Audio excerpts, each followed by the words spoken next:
بسم اللہ الرحمن الرحیم۔ مطالبہ الفرقان،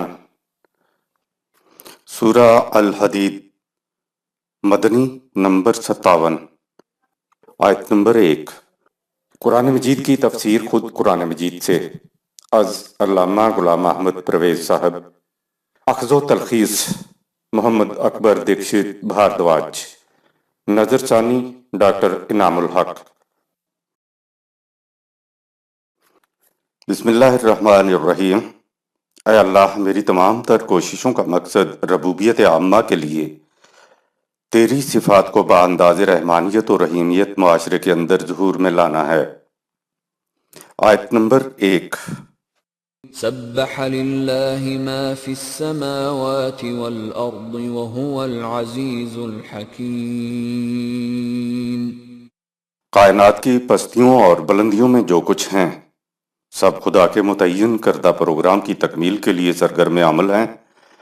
وہ بڑے ہی غلبہ کا مالک ہے، لیکن اس کا غلبہ سراسر حکمت پر مبنی ہے۔ انسان کو اختیار و ارادے کے ساتھ خدا کے تجویز کردہ پروگرام پر حکمت پر مبنی قوت کے ساتھ سرگرم عمل ہونا چاہیے۔ ہم پہلے کئی مرتبہ سبحہ یعنی تسبیح اور العزیز اور الحکیموں کا مفہوم بیان کر چکے ہیں۔ بہرحال دیکھنے کی بات یہ ہے کہ خارجی کائنات خدا کے لگے بندھے قوانین کے مطابق مصروف گردش ہے۔ خارجی کائنات کی محسوس مشینری کو پیش کر کے بتایا یہ ہے کہ خارجی کائنات بغیر کسی قسم کے تصادم کے بحسن و خوبی محو گردش ہے۔ تو اے انسانوں، اگر تم بھی خدا کے تجویز کردہ قوانین کے مطابق زندگی بسر کرو گے تو نہ صرف اس دنیا میں بلکہ اخروی دنیا میں بھی تمہیں پرامن اور خوشگوار زندگی ملے گی۔ پچھلی سورت کی آخری آیت تھی فَسَبِّحْ بِاسْمِ رَبِّكَ الْعَظِيمِ، سورہ 56 آیت 96۔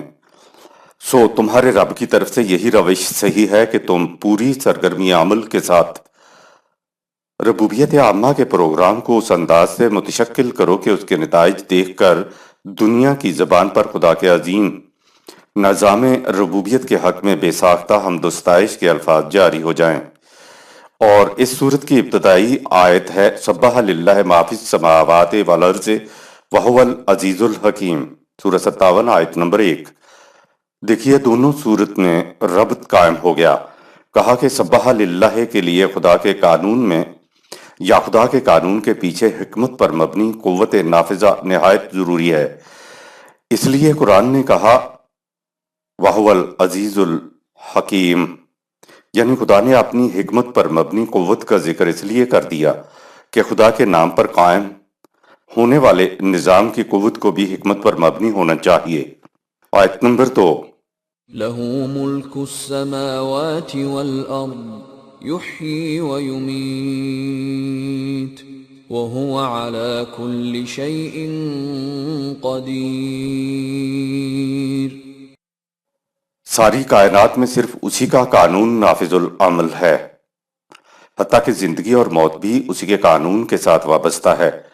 اس نے ہر شے کے اندازے مقرر کر رکھے ہیں اور ان اندازوں پر اسے پورا کنٹرول ہے۔ خدا کے نام پر قائم ہونے والے نظام میں حکمت پر مبنی قوت میں تسلسل اور التزام ہونا چاہیے۔ خدا یہ کرتا ہے یا خدا یہ کہتا ہے کہ معنی اگر یہ کر لیے جائیں کہ خدا کا قانون یہ کہتا ہے یا کرتا ہے تو بات بڑی صاف ہو جاتی ہے۔ مثلا جب ہم کہتے ہیں کہ خدا رزق دیتا ہے، خدا بھوکا مارتا ہے، تو کہنا چاہیے کہ خدا کا قانون ایسا کرتا ہے، یعنی جو اس کے قانون کے مطابق رزق لینا چاہتا ہے اسے رزق ملتا ہے، اور جو بھوک دینے والے قانون کے نرگے میں اپنے آپ کو پھنسا لیتا ہے اس کے حصے میں بھوک آتی ہے۔ قدیرن، سورہ 57 آیت نمبر 2، یعنی قدر اندازے ہی کو خدا کا قانون کہتے ہیں۔ قدیرن صیغہ جاریہ ہے، یعنی مسلسل التزاماً قانون کے مطابق چلتے رہنا چاہیے۔ اور پھر خدا کی ملکیت، سلطنت، اس کا قانون، اس کا نظام یہ نہیں کہ آج ہے کل ختم ہو جائے گا، نہیں، اس کا قانون تسلسل سے چلتا رہے گا۔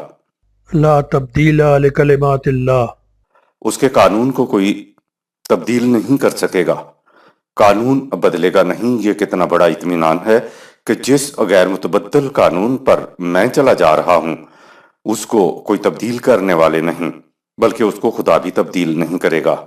خدا کی خدائی میں نہ خدا بدلتا ہے اور نہ ہی اس کے متعین کردہ اصول اور نہ ہی اس کے نتائج بدلتے ہیں۔ آیت نمبر 3۔ هو الأول والآخر والظاهر والباطن وهو بكل شيء عليم۔ سب سے اول بھی وہی ہے اور سب سے آخر بھی وہی ہے، یعنی اس کی نہ ابتدا ہے اور نہ انتہا۔ وہ اپنے قوانین کے نتائج کی روح سے محسوس بھی ہے اور ذات کی حیثیت سے پنہاں اور مستور بھی، یعنی وہ زمان اور مکان کی نسبتوں سے ماورا ہے۔ اس کا علم ہر شے کو محیط ہے۔ خدا اور انسان ایک نہیں ہیں، بلکہ یہ دونوں الگ الگ ہستیاں ہیں۔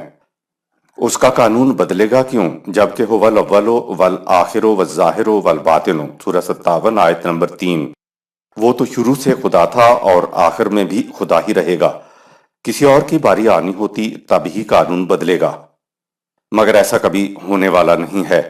پھر یہ بھی نہیں کہ اس کی صرف محسوس مرئی کائنات میں کار فرمائی ہو، نہیں، اس کے قانون کی کار فرمائی غیر محسوس پر بھی ہے، جنہیں ہم اخلاقی عوامل اور ان کے نتائج کہتے ہیں۔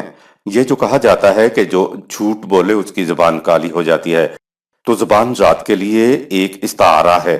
زبان تو کالی نہیں ہوتی، لیکن ذات پر منفی اثر مرتب ہو جاتا ہے۔ کہا کہ جو چیز محسوس طور پر تمہارے سامنے آتی ہے اس میں بھی اسی کا قانون کار فرما ہے، اور جو چیزیں محسوس انداز میں سامنے نہیں آتی لیکن نتیجہ خیز ہوتی ہیں اس میں بھی اسی کا ہی قانون کار فرما ہے۔ تصوف کہتا ہے کہ یہ کائنات اور خدا ایک ہی ہے، یا انسان اور خدا ایک ہی ہے۔ قرآن نے کہا وَهُوَ مَعَكُمْ أَيْنَمَا كُنْتُمْ، سورہ 57 آیت نمبر 4۔ جہاں بھی تم ہو وہ تمہارے ساتھ ہے۔ جب ہوا خدا ہے تو کم انسان ہے۔ تو یہ دونوں تو الگ الگ ہو گئے۔ خدا ہمارے ساتھ تو ہوتا ہے، لیکن لا تدرک الابصار، نگاہیں اس کا احاطہ نہیں کر سکتی، اس کا ادراک نہیں کر سکتی۔ آیت نمبر 4۔ هو الذي خلق السماوات والأرض في 6 أيام ثم استوى على العرش يعلم ما يلج في الأرض وما يخرج منها وما ينزل من السماء وما يعرج فيها وهو معكم أينما كنتم واللہ بما تعملون بصیر۔ اس نے کائنات کی پستیوں اور بلندیوں کو 6 مختلف ادوار میں سے گزار کر پیدا کیا، اور اس کا مرکزی کنٹرول اپنے دست قدرت میں رکھا۔ جو کچھ زمین سے نکلتا ہے اور جو کچھ اس کے اندر داخل ہوتا ہے، اور جو کچھ فضا کی بلندیوں سے نیچے اترتا ہے اور جو کچھ اوپر چڑھتا ہے، وہ ان سب کا علم رکھتا ہے۔ تم جہاں کہیں بھی ہو وہ تمہارے ساتھ ہوتا ہے، اور جو کچھ تم کرتے ہو سب اس کی نگاہوں کے سامنے ہوتا ہے۔ خدا باہما بھی ہے اور بے ہما بھی، اور یہی اسلامی معاشرے میں انسان کی کیفیات ہوتی ہیں۔ علامہ اقبال نے خدا کے لیے 2 اصطلاحیں باہمگی اور بے ہمگی استعمال کی ہیں۔ خدا کی صفات تو اس کی ذات کی طرح لامنتہا ہیں، محدود نہیں ہیں، اور انسان خدا کی جو صفات اپنے اندر منعکس کرے گا وہ محدود علی حد بشریت ہوں گی۔ اس نے اپنی صفات کو بیان ہی اس لیے کیا ہے کہ ہم ان کو علی حد بشریت اپنے اندر منعکس کر سکیں۔ اگر قرآن میں بیان صفات کے علاوہ کوئی اور صفت یا صفات خدا کے لیے ہمارے ذہن میں آئیں تو وہ ان سے بلند اور پاک ہے۔ اس نے صفت ربوبیت اپنے لیے رکھی ہے، تو اس کی صفت ربوبیت انسان کے اندر بھی ہونا چاہیے تاکہ یہ دوسروں کی نشو و نما کر سکے۔ اس نے اگر اپنے لیے رزاقیت رکھی ہے تو انسان بھی اپنے اندر یہ صفت پیدا کرے تاکہ وہ دوسروں کی رزاقیت کی ذمہ داری اپنے اوپر لے۔ یہ ہے مقصد خدا کی صفات کو بیان کرنے کا۔ خدا نے معکم سورہ 57 آیت 4 کہہ کر بتا دیا کہ وہ ہمارے ساتھ ہے، اور لا تدرک الابصار کہہ کر بتا دیا کہ نگاہیں اس کا احاطہ نہیں کر سکتی۔ اس کا ادراک نہیں کر سکتی، یعنی وہ ساتھ بھی ہے اور ماورا بھی ہے۔ انسان بھی اپنے انداز زیست میں اپنا جداگانہ تشخص رکھتا ہے، یعنی میں ہوں، کوئی دوسرا میں نہیں ہو سکتا۔ یہ انفرادیت ہے جس سے ہر فرد کا جداگانہ تشخص ہوتا ہے۔ میں منفرد ہوتی ہے۔ اب انسان کو معاشرے کے اندر معاشرے کا ایک فرد بن کر بھی رہنا ہوتا ہے اور اپنے آپ میں منفرد بھی۔ معاشرے کا فرد بننے کی حیثیت سے انسان ہوا معکم، یعنی میری ذات معاشرے کے ساتھ ہے۔ استویٰ علی العرش کہہ کر خدا ان چیزوں سے ماورا ہو گیا، وہ ساتھ بھی ہے اور الگ بھی ہے۔ یہ بالکل دو متضاد کیفیات ہیں کہ معاشرے کے اندر رہتا ہوا انسان سب کے ساتھ بھی رہے اور اپنی ذات میں منفرد بھی رہے۔ انسان معاشرے میں رہتے ہوئے انجمن آرا بھی ہے اور اپنی ذات کی نشو و نما کرنے میں منفرد بھی ہے، یعنی نشو و نما اور ارتقاء کے اعتبار سے ہر ایک کا تشخص الگ اور معاشرے کا ایک فرد بھی۔ اقبال اس کو ایک تشبیہ سے سمجھاتا ہے کہ انسان اپنی انفرادیت کے اعتبار سے الگ ہے، لیکن اسے چلنا قافلے کے ساتھ ہے۔ یہ ہے ہوا معکم اینا ما کنتم، یعنی قافلے کا ایک فرد بھی لیکن اپنی انفرادیت میں الگ بھی۔ قافلے کا ہر فرد قافلے میں مل کر اپنی انفرادیت کھو نہیں دیتا، اور یہ بھی نہیں ہے کہ رہبانیت کی طرح قافلے سے کوئی تعلق ہی نہ رکھے اور خلوت گاہوں میں بیٹھ کے کہے کہ میں اپنی ذات کا تزکیہ کر رہا ہوں۔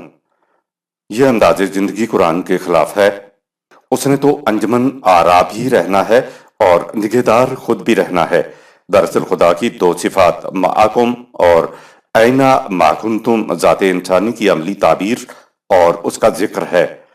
انسان کی ذات لا تدرک الابصار ہے، جس کا نگاہیں ادراک نہیں کر سکتی۔ یہ انفرادیت بھی اس کی کیفیت ہے۔ انسانی ذات معکم بھی ہے، یعنی رفیق کارواں بھی ہے، اور اینا ما کنتم بھی ہے، یعنی انسان جہاں بھی چلا جائے ذات ساتھ رہتی ہے، جدا نہیں ہوتی، ہر مقام پر تمہارے ساتھ ہوتی ہے۔ یہ دونوں چیزیں بظاہر متضاد نظر آتی ہیں، لیکن فرد جب اپنے اندر خدا کی صفات کو اعلی حد بشریت منعکس کر لیتا ہے تو وہ باہما یعنی معاشرے کا ایک فرد بھی ہوتا ہے، اور اپنی ذات کی نشو و نما کے معاملے میں وہ بے ہما یعنی منفرد بھی ہوتا ہے۔ قرآن میں ہے کہ جب انسان خدا کے پاس جائے گا تو وہاں اس کی فردیت یعنی ذات کا اندازہ لگایا جائے گا کہ تم نے دنیا میں اپنی ذات کی کس قدر نشو و نما کر لی تھی۔ رہبانیت تو انسان کا خود ساختہ تصور ہے۔ معاشرے کے ساتھ رہنے کے تو معنی یہ ہیں کہ قافلے کا ہر فرد جو ساتھ چلتا ہے منزل تک جا پہنچے۔ اگر قافلے میں افراد ہی باقی نہ رہیں تو پھر قافلہ کہاں باقی رہے گا؟ قافلے کا باقی رہنا تو قافلے کے افراد کے تشخص کے باقی رہنے پر منحصر ہے۔ ان مقامات کو اگر سمجھ لیا جائے تو پھر بات سمجھ میں آ جاتی ہے کہ قرآن کس قسم کا نظام چاہتا ہے، کس قسم کا معاشرہ چاہتا ہے۔ معاشرے میں اگر آپ میکینیکلی کچھ قوانین کو نافذ کر دیتے ہیں تو انسان مشین ہو جاتا ہے۔ قوانین کا تعلق انسان کی ذات سے نہیں ہوتا۔ قرآن تو اس انداز کا معاشرہ قائم کرتا ہے کہ معاشرے کے اندر ہر فرد کی انفرادیت یا اس کی ذات کی تکمیل بھی ہوتی رہے اور وہ معاشرے کا فرد بھی بنا رہے، یعنی نہ تو معاشرے سے الگ ہٹ کے رہبانیت والی بات ہو جائے اور نہ اس کی کیفیت یہ ہو کہ معاشرے کے اندر اس کا وجود ہی باقی نہ رہے۔ یہ بھی اسلام نہیں، سیکولرزم ہو جائے گا۔ معاشرے کے اندر رہتے ہوئے ہر معاملہ کا اثر انسان کی ذات پر پڑتا ہے۔ معاشرے کے اندر رہتے ہوئے ہر معاملے کا اثر انسان کی ذات پر پڑنا چاہیے، اس کی تکمیل کا اسے موجب یا ذریعہ بننا چاہیے۔ رہبانیت میں ہر فرد اپنی ذات میں مگن رہتا ہے، جبکہ سیکولرزم میں انسان مشین کی طرح چل رہا ہوتا ہے جس میں کسی فرد کی اپنی ذات کا کوئی حصہ نہیں۔ اس لیے یہ دونوں خلاف اسلام ہیں۔ اسلامی معاشرہ میں انفرادی طور پر افراد کی ذات کی نشو و نما ہوتی چلی جاتی ہے، اور ساتھ کے ساتھ ہر فرد اس معاشرے کے نظم و نسق کے لیے اپنی ذات کی صلاحیتوں کو صرف کرتا ہوا جانب منزل رواں دواں رہتا ہے۔ یہ ہے معنی کہ وہ عرش پہ بھی ہے، اس سے الگ بھی ہے، ہوا معاکم بے ہمگی بھی ہے، اور اینا ما کنتم با ہمگی بھی ہے۔ آیت نمبر 5۔ له ملك السماوات والأرض وإلى الله ترجع الأمور۔ کائنات میں سارا اقتدار و اختیار اسی کا ہے اور ہر معاملہ کا فیصلہ اسی کے قوانین کے مطابق ہوتا ہے۔ خدا نے اپنے لیے کہا معاکم، تو اس کی مائیت یہ نہیں ہے کہ وہ ایک پیکر میں ملبوس ہے اور ہمارے ساتھ چل رہا ہے، نہیں، بات اس کے علم کی ہے، بات اس کے قانونی مکافات کی ہے۔ وہ ہر مقام پہ ہر فرد کے ساتھ ہے۔ عرش جس کے معنی اقتدار ہے، قرآن اس کی وضاحت اس آیت میں کرتا ہے کہ لہو ملک السماوات والارض، یعنی اس کا عرش، اس کا اقتدار اس کے علم اور قانون کے ذریعے ارض و سما پر محیط ہے۔ آیت نمبر 6۔ يولج الليل في النهار ويولج النهار في الليل وهو عليم بذات الصدور۔ یہ اسی کا قانون ہے جس کی روح سے رات کی تاریکیاں آگے بڑھتی ہوئیں دن کی حدوں میں داخل ہو جاتی ہیں اور دن سرکتا سرکتا رات کی آغوش میں جا چکتا ہے۔ وہ انسانوں کے دل میں گزرنے والے خیالات تک سے بھی باخبر ہے۔ پوری کائنات کا یہ سارا نظام اس لیے اس حسن و خوبی سے کار فرما ہے کہ اس کے تخلیق کرنے والے نے اپنے غیر متبدل اصولوں کا کنٹرول اپنے ہاتھ میں رکھا ہوا ہے اور وہ تخلیق کے بعد اس سے الگ ہو کر نہیں بیٹھ گیا ہے۔ ظاہر ہے کہ کنٹرول کے لیے علم کا ہونا ضروری ہے۔ خدا نے یہ بتانے کے لیے کہ اس کو تو جزیات تک کا بھی علم ہے، بعض اشارتی عناصر یعنی رات اور دن گنا دیے ہیں۔ آیت نمبر 7۔ آمنوا بالله ورسوله وأنفقوا مما جعلكم مستخلفين فيه فالذين آمنوا منكم وأنفقوا لهم أجر كبير۔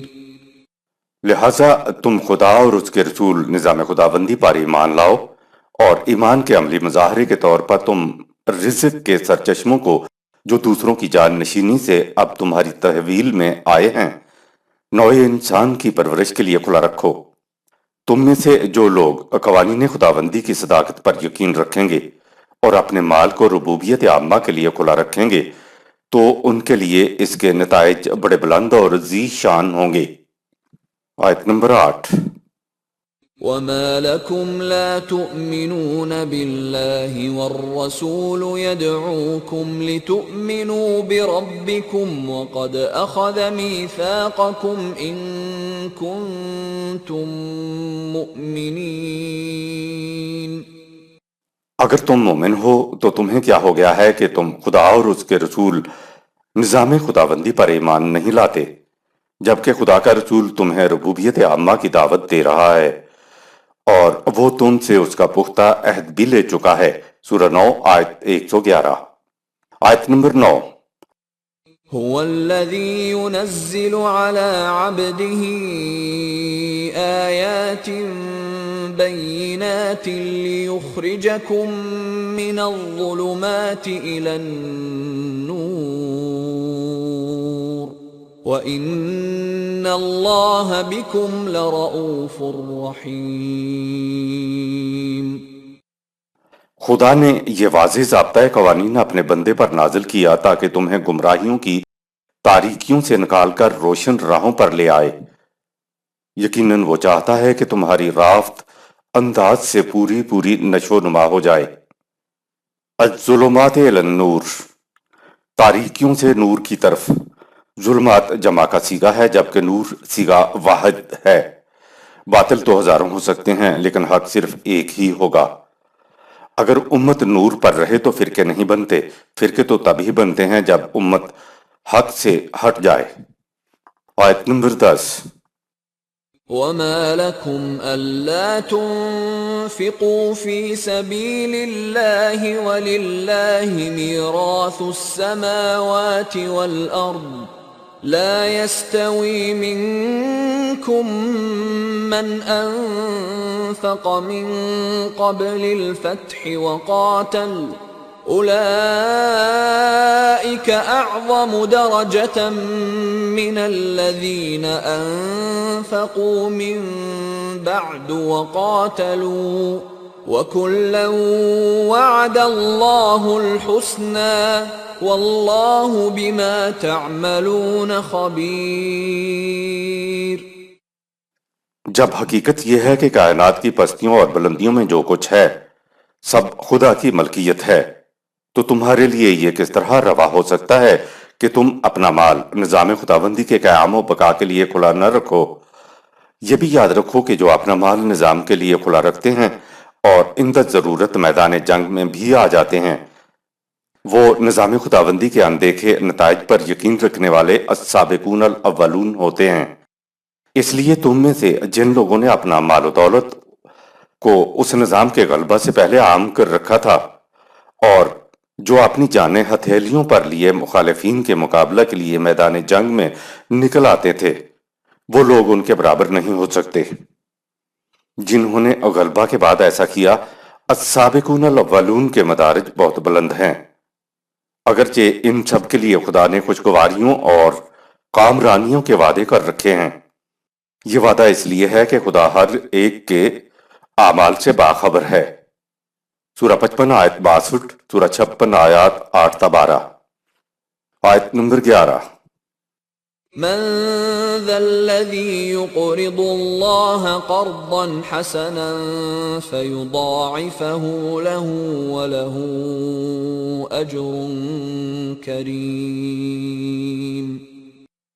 نظام خداوندی کے قیام و بقا کے لیے جو شخص بھی اپنی دولت حسن کارانہ انداز سے اس نظام کے حوالے کرے گا تو اس کا دیا ہوا مال دوگنا چوگنا ہو کر اس کی طرف واپس آ جائے گا، یعنی نظام کے قیام کے بعد اسے بڑی عزت و تکریم ملے گی۔ آیت نمبر 12۔ يوم ترى المؤمنين والمؤمنات يسعى نورهم بين أيديهم وبأيمانهم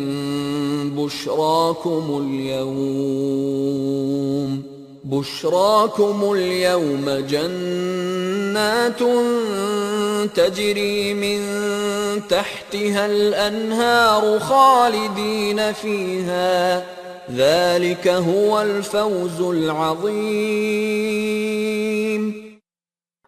ذرا تصور میں لاؤ اس دن یا اس دور کو جب تو مومنوں مومنات کو دیکھے گا کہ ان کی پیشانیوں کا نور ان کے آگے آگے دائیں بائیں چلا جا رہا ہوگا تاکہ ان کی راہیں جگمگا اٹھیں۔ ان سے کہا جائے گا کہ آج تمہارے لیے اس جنتی معاشرہ کی بشارتیں ہیں جن کی شادابیاں ہمیشہ تر و تازہ رہیں گی، اور یہ زندگی کی بہت بڑی کامرانی ہے جس کے حصے میں آ جائے۔ نورہم، اپنی روشنی یعنی روشنی مانگی ہوئی نہیں ہوگی بلکہ اپنی ہی روشنی ہوگی۔ آیت نمبر 13۔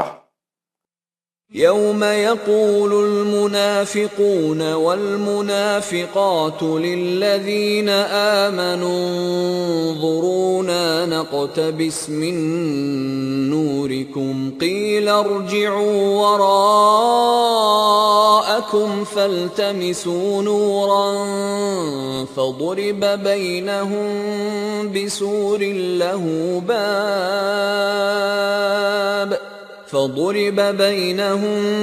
بسور له باب باطنه فيه الرحمة وظاهره من قبله العذاب۔ ذرا تصور میں لاؤ اس دن یا اس دور کو جب منافق مرد اور منافق عورتیں ایمان والوں کو آواز دیں گے کہ ذرا ہمیں بھی اپنے نور روشنی سے فائدہ اٹھا لینے دو، تو جواب ملے گا کہ تم پچھلی زندگی کی طرف لوٹ جاؤ اور وہاں روشنی مل سکے تو تلاش کرو، یعنی ناممکن ہے۔ پس ان کے اور اہل ایمان کے درمیان ایک دیوار حائل کر دی جائے گی۔ سورہ 7 آیت نمبر 46۔ اس میں ایک دروازہ ہوگا، اس کے اندر کی طرف جہاں مومنین ہوں گے رحمت ہی رحمت ہوگی، اور باہر کی طرف جہاں منافقین ہوں گے عذاب ہی عذاب ہوگا۔ ایمان اور منافقت میں ظاہری بعد تو ایک اوٹ ہی کا ہوتا ہے، لیکن نتائج کے اعتبار سے وہ ایک دوسرے کی ضد ہوتے ہیں۔ کوئی انسان اصلاح عمل کے لیے اس دنیا میں نہیں آ سکے گا اب اس دنیا کی اہمیت سامنے آ گئی۔ یہ امتحان پاس کرنے کے لیے ہے، جو محنت کرنی ہے یہاں کرنی ہے، وہاں تو بس اعمال کے نتائج کا سامنا کرنا ہوگا۔ مرنے کے بعد نہ تو روحیں اس دنیا میں آتی ہیں اور نہ ہی دروازہ کھٹکھٹاتی ہیں، یہ سب افسانے ہیں۔ آیت نمبر 14۔ ينادونهم ألم نكن معكم قالوا بلى ولكنكم فتنتم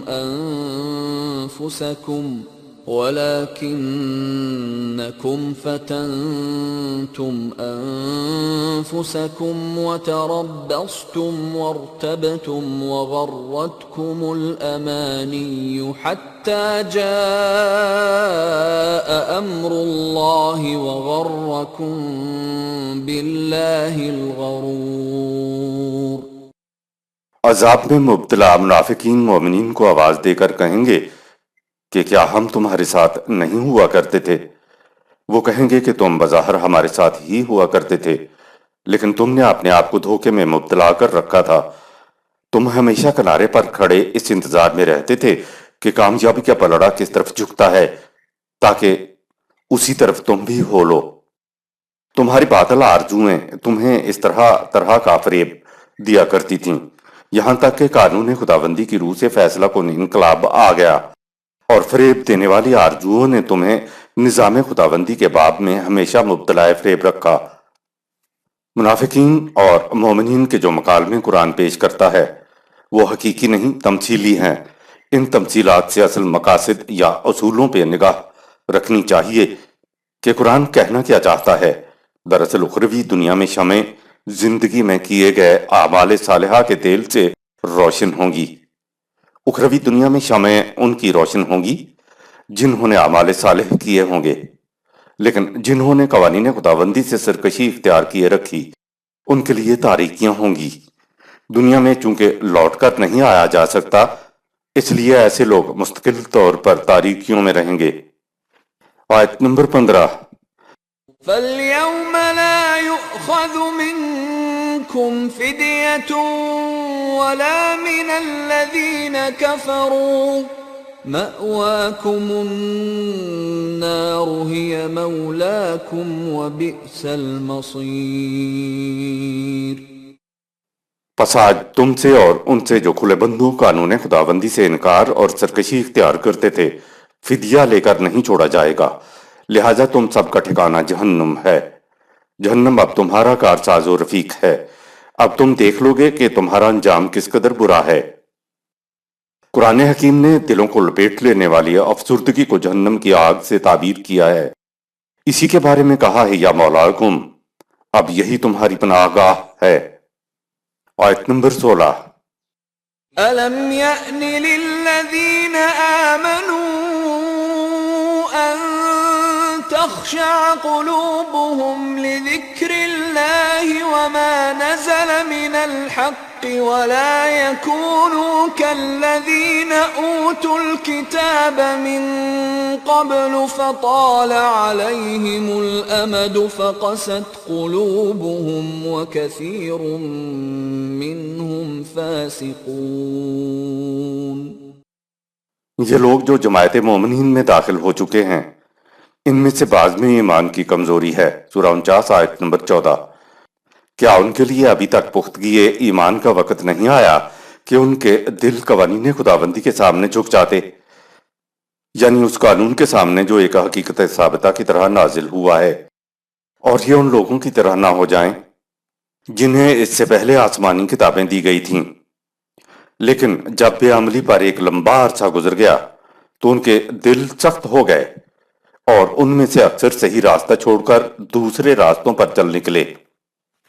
آیت نمبر 17۔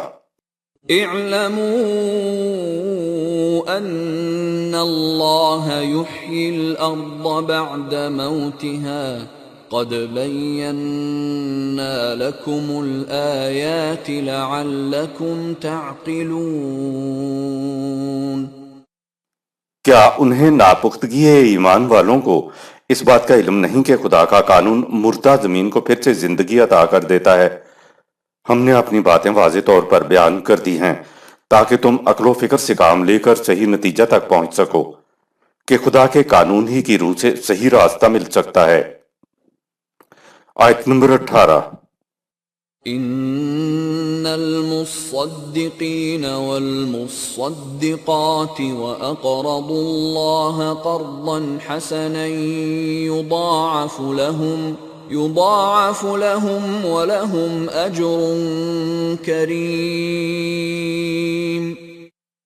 یقیناً جو مرد اور عورتیں اپنے دعوی ایمان کو اپنے اعمال سے سچا کر کے دکھاتے ہیں، یعنی حسن کارانہ انداز سے اپنے مال کو نظام خداوندی کے لیے قرض دیتے ہیں، تو ان کا دیا ہوا انہیں بڑھ چڑھ کر واپس مل جاتا ہے، اور ساتھ ہی انہیں نہایت عزت و تکریم کی زندگی عطا ہو جاتی ہے۔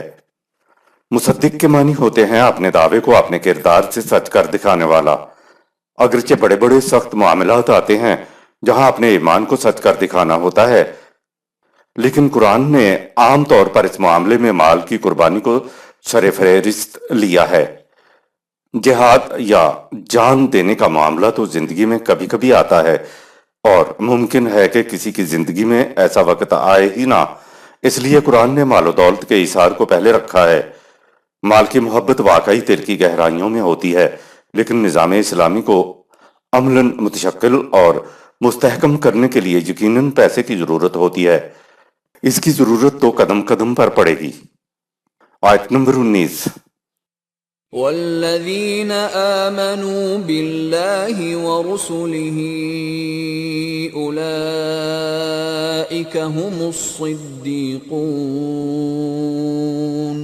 والشهداء عند ربهم لهم أجرهم ونورهم والذين كفروا وكذبوا بآياتنا أولئك أصحاب الجحيم۔ جو لوگ اللہ اور رسول نظام خداوندی پر ایمان لاتے ہیں تو یہی وہ لوگ ہیں جو اپنے دعوی ایمان میں سچے ہوتے ہیں۔ یہ لوگ اپنی عملی جدوجہد سے نظام ربوبیت کے شاہد نگران بن جاتے ہیں۔ سورہ 4 آیت نمبر 69۔ ان کے لیے بلند مدارج اور روشنی ہے۔ سورہ 57 آیت نمبر 12۔ لیکن جو لوگ اس ضابطۂ حیات سے انکار کرتے ہیں اور ہمارے قوانین کو جھٹلاتے ہیں تو یہ اہل جہنم ہیں۔ اپنے ایمان کی تصدیق کرنے والے وہ ہیں وَأَقْرَضُوا اللَّهَ قَرْضًا حَسَنًا، جو نظام کی تشکیل و استحکام کے لیے نظام کو قرض دیتے ہیں۔ نظام کو قرض دینا ٹیسٹ ہے اس چیز کا کہ تم اپنے دعوی ایمان میں سچے ہو۔ آیت نمبر 20۔ اعلموا انما الحياة الدنيا لعب ولهو وزينة وتفاخر بينكم وتكاثر في الأموال والأولاد كمثل غيث أعجب الكفار نباته ثم يهيج فتراه مصفرا ثم يكون حطاما وفي الآخرة عذاب شديد ومغفرة من الله ورضوان وما الحياة الدنيا إلا متاع الغرور۔ یاد رکھو تو بھئی دنیا کے مفادات کی حیثیت محض کھیل تماشے کے سوا اور کچھ نہیں ہے، جس سے کچھ وقت کے لیے دل بہل جاتا ہے، یا زیبائش و آرائش کر لی جائے، یا اس پر فخر کر لیا جائے کہ میرے پاس دوسروں کے مقابلے میں زیادہ مال اور اولاد ہے۔ دنیاوی مفادات کی مثال ایسی کھیتی کی سی ہے جو بارش کے ایسے چھینٹے سے اگ کھڑی ہو اور اسے دیکھ کر کسان بہت خوش ہو جائے، لیکن ایسی کھیتی دوسرے ہی دن خشک ہونی شروع ہو جاتی ہے، ذرا سی دھوپ سے زرد پڑ جاتی ہے اور پھر چور چور ہو کر مرجھا جاتی ہے۔ ایسی کھیتی کسان کے لیے انتہائی مصیبت کا باعث بن جاتی ہے۔ ان تباہیوں سے بچنے کی صورت ایک ہی ہے، اور وہ یہ ہے کہ انسان اپنی تمام تر جدوجہد کو قوانین خداوندی سے ہم آہنگ رکھے، اور محض طبعی زندگی بڑی ناپائیدار اور جھوٹی ہے، اور اس سے انسان دھوکہ کھا جاتا ہے۔ سورہ 16 آیت 92، سورہ 83 آیت 26۔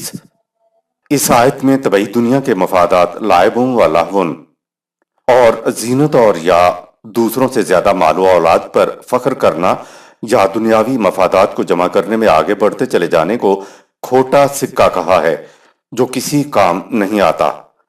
زندگی کے اس رخ کو قرآن نے ایسی کھیتی کی مثال دی کہ ایک چٹان ہے، اس پر تھوڑی سی مٹی ہے، اس پر بارش ہوتی ہے تو زمین سے کھیتی نکل آتی ہے جسے دیکھ کر کسان خوش ہوتا ہے، یعنی فخر سے پھولے نہیں سماتا۔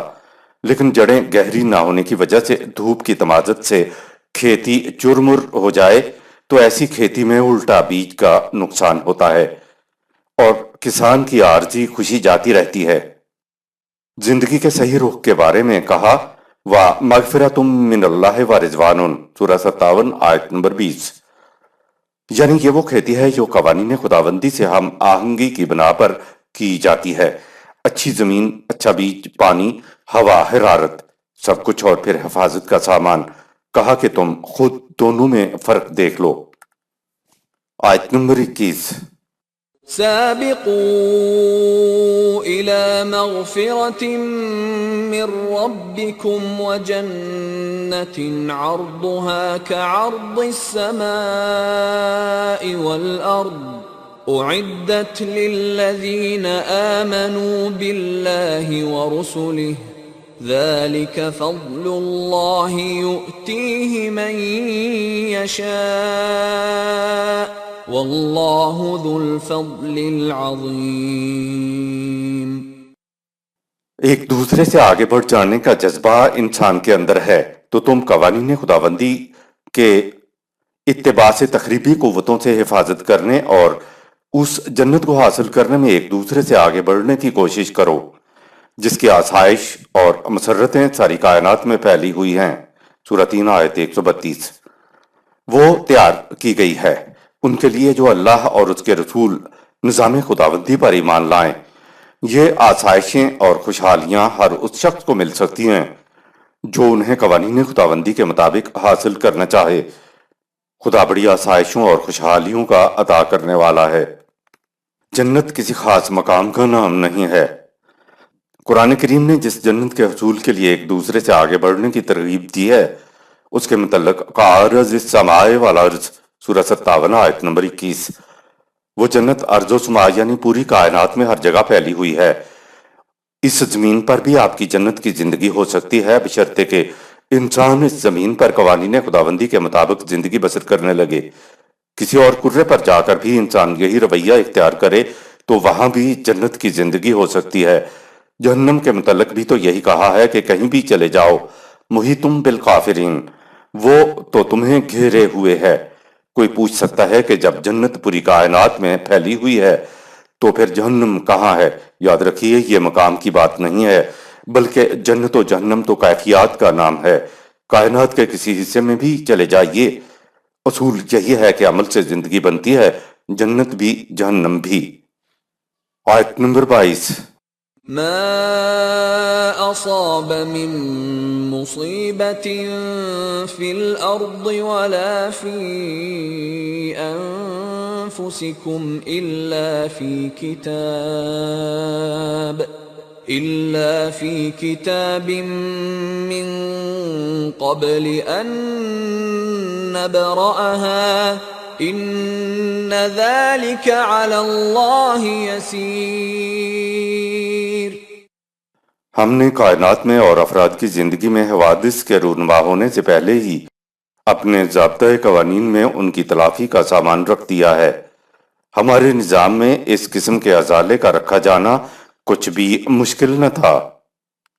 خدا کی جس تقدیر قانون سے انسان اپنے آپ کو ہم آہنگ کر لے ویسا ہی نتیجہ برآمد ہوتا ہے۔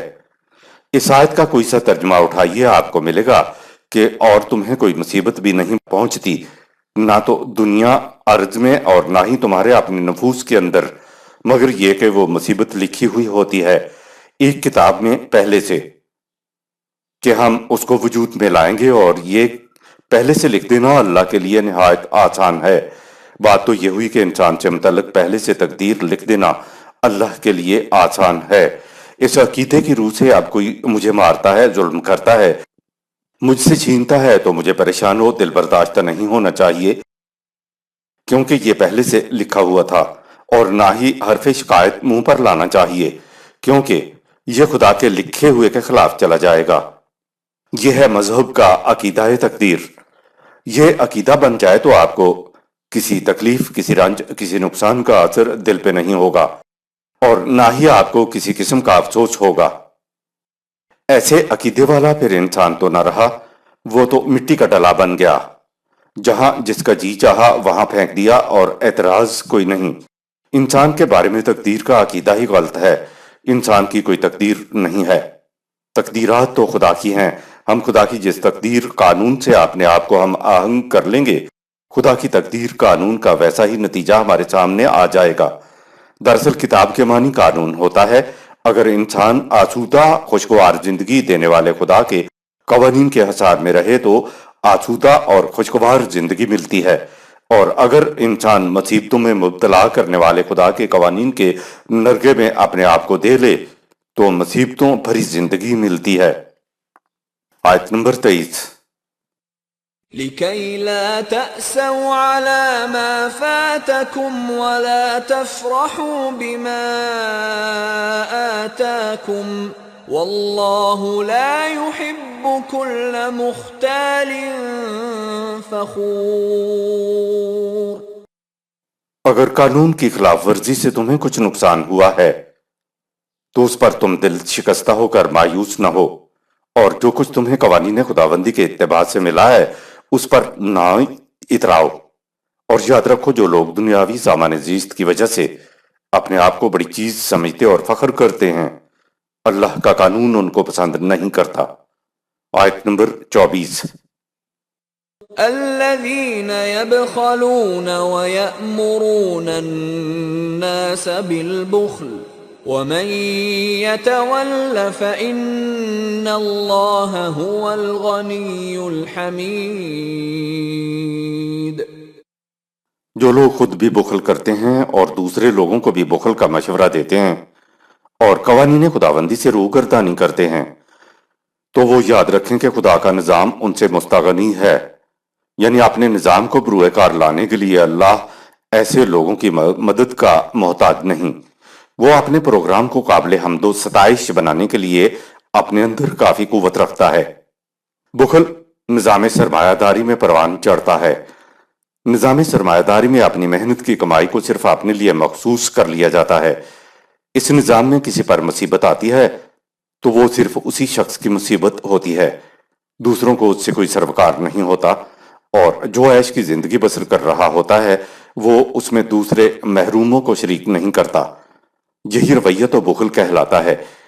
ایسے لوگ جو زیادہ سے زیادہ سمیٹنا چاہتے ہیں، یامرون الناس بالبخل، وہ دوسرے لوگوں کو بھی تلقین کرتے ہیں کہ میاں اپنی نبیڑ تجھے دوسروں سے کیا سروکار۔ اگر تم نے صدقات پر مبنی نظام قائم نہ کیا اور نظام سرمایہ داری بخل پر قائم رہے تو خدا کا کچھ نہیں بگڑے گا، کیونکہ وہ تو غنی و حمید ہے، تم سے بہرحال نہیں چھینے گا، کیونکہ چھیننے والا حمید نہیں ہو سکتا، اس کی تو کوئی تعریف نہیں کر سکتا۔ دراصل آیت میں فرد نہیں قوم کی بات ہو رہی ہے، نظام کی بات ہو رہی ہے۔ اسی موضوع پر سورہ 47 آیت 38 بھی ملاحظہ فرما لیں۔ دنیا میں ہوتا یہ ہے کہ جیسا نظام ہو ویسی قوم ہوتی ہے، اور نظام سے مطابقت رکھتی قوم کی زندگی ہوتی ہے۔ آیت نمبر 25۔ لقد أرسلنا رسلنا بالبينات وأنزلنا معهم الكتاب والميزان ليقوم الناس بالقسط وأنزلنا الحديد فيه بأس شديد ومنافع للناس فيه بأس شديد ومنافع للناس الناس وليعلم الله من ينصره ورسله بالغيب ان اللہ قوی عزیز۔ بے شک ہم نے مختلف اقوام کی طرف اپنے رسولوں کو واضح دلائل اور ضابطۂ قوانین کے ساتھ بھیجا، وہ اس کی روح سے عدل و انصاف پر مبنی معاشرہ قائم کرتے تاکہ ہر شخص کے عمل کا ٹھیک ٹھیک نتیجہ مرتب ہو جائے، اور ساتھ ہی شمشیر خارج کا فولاد بھی نازل کیا جس میں بڑی سختی ہوتی ہے، اور اس میں انسانوں کے لیے اور بھی فوائد ہیں، اور یہ انتظام اس لیے کیا تاکہ اللہ جان لے کہ نظام کے نتائج نکلنے سے قبل کون اللہ اور اس کے رسولوں نظام خداوندی کی مدد کرتا ہے۔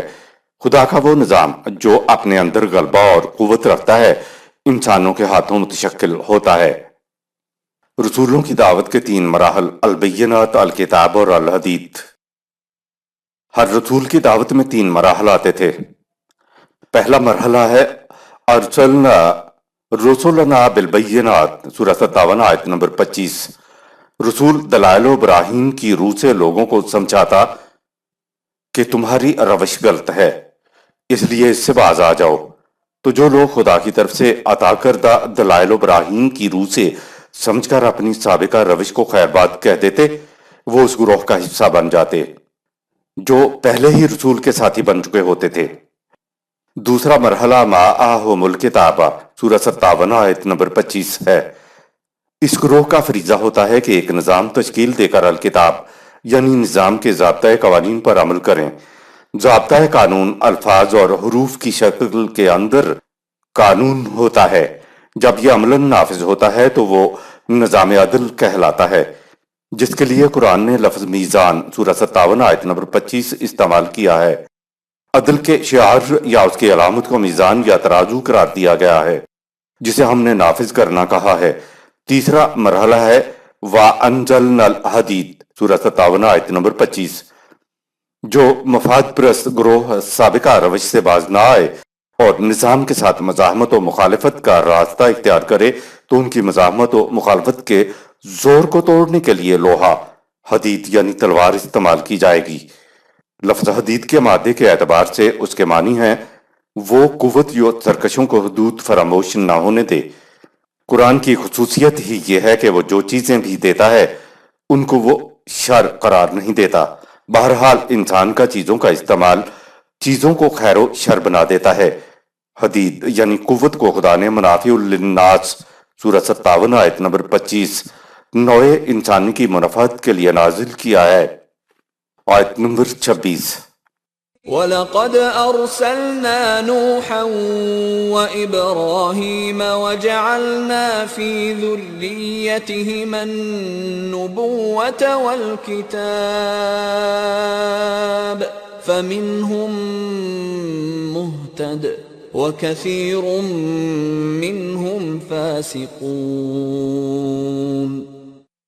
یہ تھا وہ مقصد جس کے لیے ہم نے مختلف انبیاء کو بھیجا، مثلاً نوح علیہ السلام اور ابراہیم علیہ السلام کو بھیجا اور ان کی نسل میں کتاب اور نبوت کو جاری رکھا۔ ان کی نسلوں میں سے کچھ لوگ تو راہ راست پر آ گئے اور بہت سے غلط راستوں پر چلتے رہے۔ آیت نمبر 27۔ ثم قفينا على آثارهم برسلنا وقفينا بعيسى ابن مريم وآتيناه الإنجيل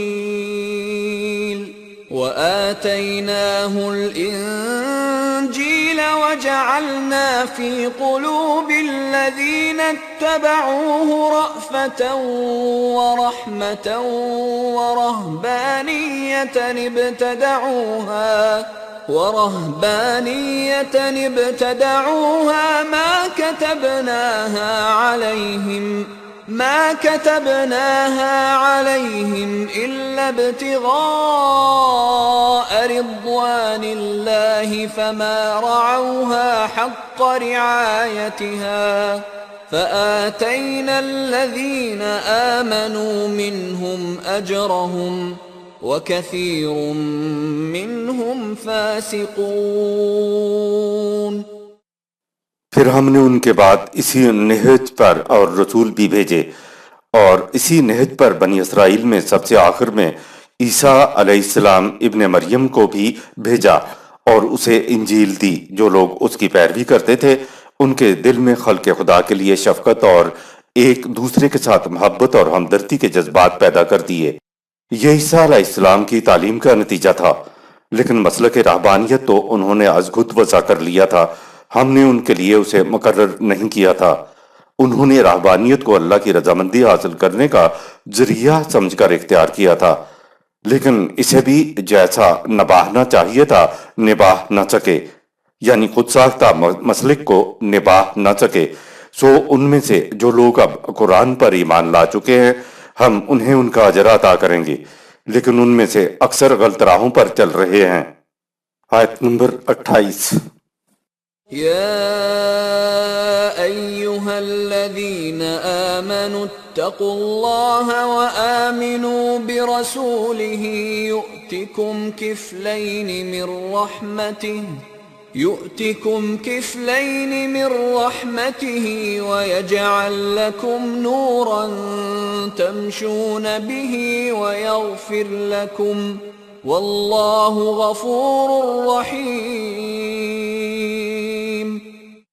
اے ایمان کے دعویٰ دارو، تم قوانین خداوندی کی صداقت پر ایمان لاؤ اور ان کی نگہداشت کرو، اور جو کچھ تم سے تمہارا رسول وحی کی روح سے کہتا ہے اس پر یقین رکھو اور اس کی اطاعت کرو۔ اس طرح اللہ تمہیں سامان مرحمت اور ربوبیت کے دوہرے حصے دے گا، ایک حصہ اس دنیا میں اور دوسرا آخرت میں، اور تمہیں قرآنی بصیرت کی ایسی شمع نورانی عطا کر دے گا کہ تم زندگی کی جن راہوں پر بھی چلو گے وہ روشن ہوتی جائیں گی، اور اس طرح تم ہر قسم کی تباہی اور بربادی سے محفوظ رہو گے۔ اور یاد رکھو اللہ کے نظام میں تباہیوں سے حفاظت اور زندگی کی نشو و نما کا سامان دونوں موجود ہیں۔ رسول اللہ صلی اللہ علیہ وسلم کے دور میں ایمان کے مدعی اہل کتاب تھے اور آج ہم مسلمان ہیں۔ ان سے کہا گیا کہ سچے دل سے قوانین خداوندی کی صداقت پر اطاعت کی خاطر ایمان لاؤ۔ ایسے لوگوں سے کہا یؤتکم کفلین من رحمتہ، سورہ 57 آیت نمبر 28، تمہیں اپنی رحمت سے دوہرا ثواب دے گا، اور دوہرا ثواب ہے ربنا آتنا فی الدنیا حسنہ وفی الآخرۃ حسنہ، اس دنیا کے اندر بھی شادابیاں اور کامرانیاں اور کامیابیاں، اور اس کے بعد کی زندگی کے اندر بھی فوز و فلاح، یعنی یہاں اور وہاں یہ ملے گا۔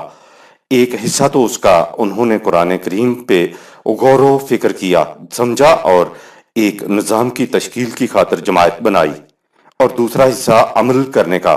دونوں باتیں ساتھ ساتھ ہوں گی تو ہی دوہرا اجر ملے گا، یعنی غور و فکر کیا اور سمجھا لیکن عمل نہ کیا، یا عمل تو کیا لیکن علی وجہ البصیرت عمل نہ کیا تو کچھ نہیں ملے گا۔ آیت نمبر 29۔ لئلا يعلم أهل الكتاب ألا يقدرون على شيء من فضل الله وأن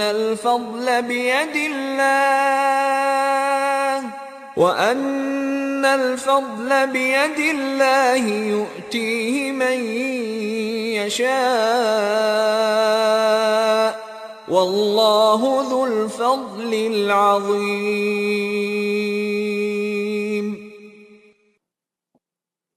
تم نے سورہ 57 آیت 28 کی روش اختیار کی تو یہ اہل کتاب اچھی طرح جان لیں گے کہ خدا کی طرف سے ملنے والے سامان رحمت پر انہی کی اجارہ داری نہیں ہے، اسے قرآن پر ایمان اور عمل سے بھی حاصل کیا جا سکتا ہے۔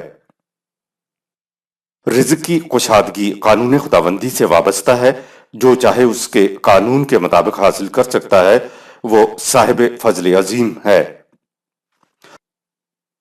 رزق کی کشاد کے لیے ضروری ہے نمبر 1 کو قرآنی قوانین پر غور و فکر کر کے انہیں سمجھا جائے، نمبر 2 سمجھنے کے بعد ان کی صداقت پر ایمان لایا جائے، نمبر 3 قرآن کو سمجھنے والے لوگ نظام کی تشکیل کی خاطر ایک جماعت تشکیل دیں، نمبر 4 پھر نظام کے تحت جماعت قوانین خداوندی پر عمل کرے۔ ایسا کرنے سے ہر ایک کو اس کی محنت کا پورا پورا اجر ملے گا، کوئی بوجھ اٹھانے والا دوسرے کا بوجھ نہیں اٹھائے گا، کوئی کسی پر ظلم نہیں کر سکے گا، اپنی محنت سے گھر کا چولہا نہیں جل رہا ہے تو نظام احسان کے طور پر مدد کرے گا۔ تمام امور کا فیصلہ قوانین خداوندی کے مطابق ہوگا۔ صدق اللہ العظیم۔ یہاں سورہ الحدید اختتام پذیر ہوئی۔ شکریہ۔